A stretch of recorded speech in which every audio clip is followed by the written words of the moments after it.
तो सभी पेंशनधारियों के लिए एक बहुत बड़ी खबर निकल कर आ चुकी है। चाहे आप वृद्धा पेंशन ले रहे हो या फिर विधवा पेंशन ले रहे हो या फिर विकलांग पेंशन ले रहे हो, कोई भी पेंशन ले रहे हो, तो हर राज्य से, उत्तर प्रदेश से, बिहार से, उत्तराखंड से, झारखंड से, दिल्ली से नई खबर आ चुकी है। आप लोगों के लिए बहुत ज़रूरी खबर है पेंशन के बारे में। पेंशन बढ़ोतरी क्या है, किन लोगों को पेंशन मिलेगी, किन लोगों को पेंशन नहीं मिलेगी। और गाइस इस वीडियो में बताऊंगा कि 2025 में अक्टूबर के महीने में पेंशन में क्या बड़ा बदलाव हुआ है।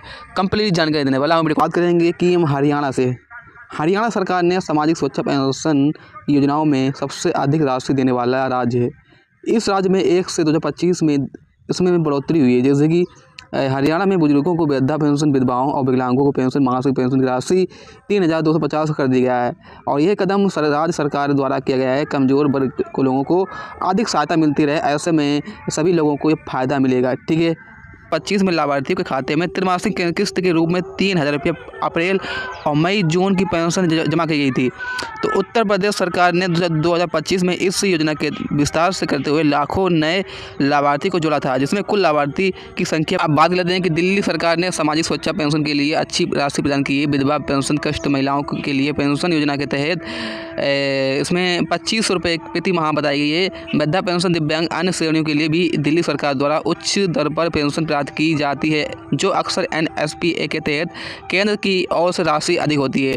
महाराष्ट्र सरकार ने 2025 में पेंशन योजनाओं के तहत महत्वपूर्ण जानकारी दी है, जैसे संजय गांधी निर्धार अनुदान योजना। इस योजना के तहत पुरुषों और महिलाओं को 18 से 65 वर्ष, अनाथ बच्चों को, श्रेणियों के विकलांग, विधवाओं को आदि की सहायता प्रदान करती है। इसमें बढ़ोतरी महाराष्ट्र सरकार ने संजय गांधी निराधार अनुदान ने योजनाओं को तहत विकलांगों के लिए पेंशन राशि में 1500 से लेकर बढ़ाकर 25 रुपये प्रति माह करने की मंजूरी दी है।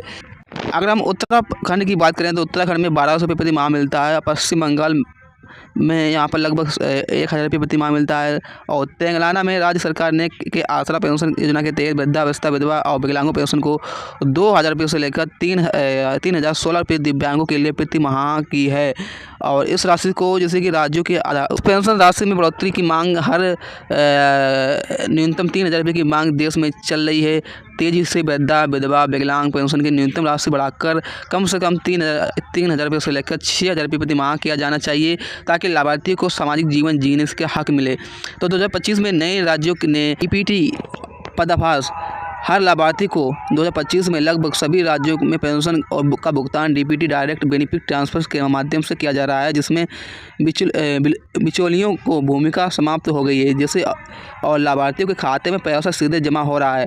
ठीक, बात करते हैं कि आपके पास कौन कौन सा डॉक्यूमेंट होना चाहिए। ठीक है, वहीं अगर हम विधवा पेंशन की बात कर लें तो विधवा पेंशन में आपकी आयु 18 वर्ष या 60 वर्ष के बीच होना चाहिए। राज्य के अनुसार भिन्न होती है। महिला की पति का निधन हो गया है तो आय परिवार की वार्षिक आय राज्य द्वारा निर्धारित सीमा होना चाहिए। और इसमें आप लोगों की अधिक नहीं होना चाहिए। जैसे कि पुनः विवाह, यदि विवाह के बाद पुनः विवाह कर लिया है तो वह आमतौर पर इस योजना का लाभ नहीं ले पाएगी।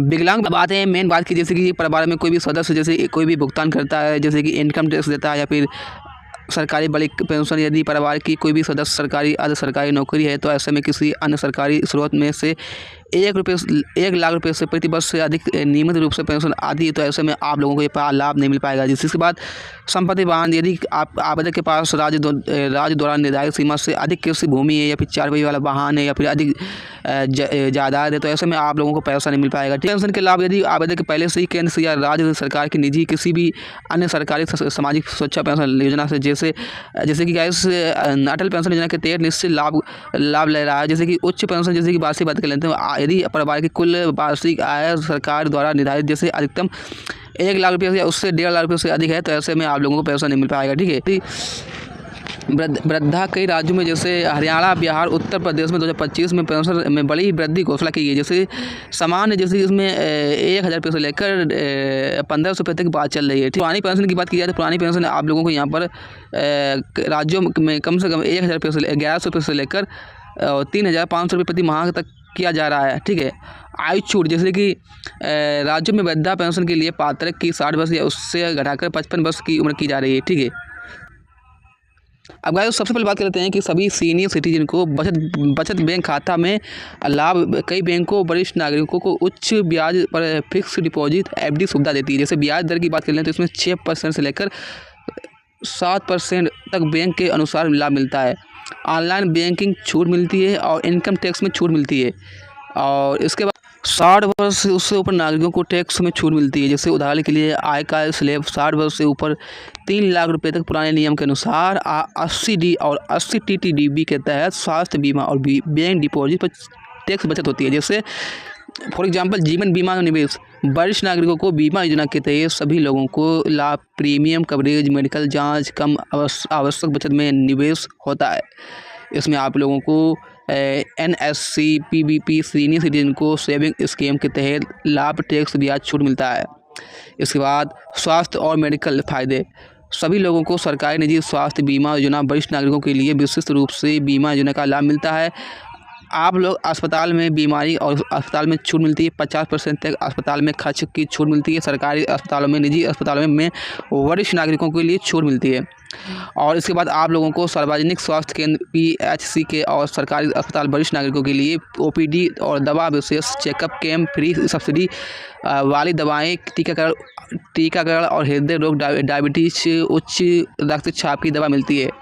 मानसिक स्वास्थ्य, जैसे कि कोई भी अगर मेडिटेशन, योग, फिटनेस प्रोग्राम, योग मंत्रालय के अनुसार, आयुष मंत्रालय के अनुसार मध्यम शुल्क में सीनियर सिटीजन को अकेलापन कम करने के लिए, मानसिक स्वास्थ्य बनाए रखने के लिए इलाज होता है। ठीक है।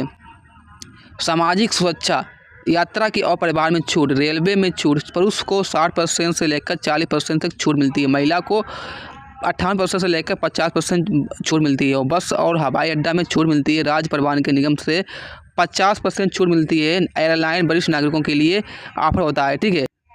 आई होप इतना ही। वीडियो को लाइक करें और हमारे यूट्यूब चैनल को सब्सक्राइब करें। Thank you.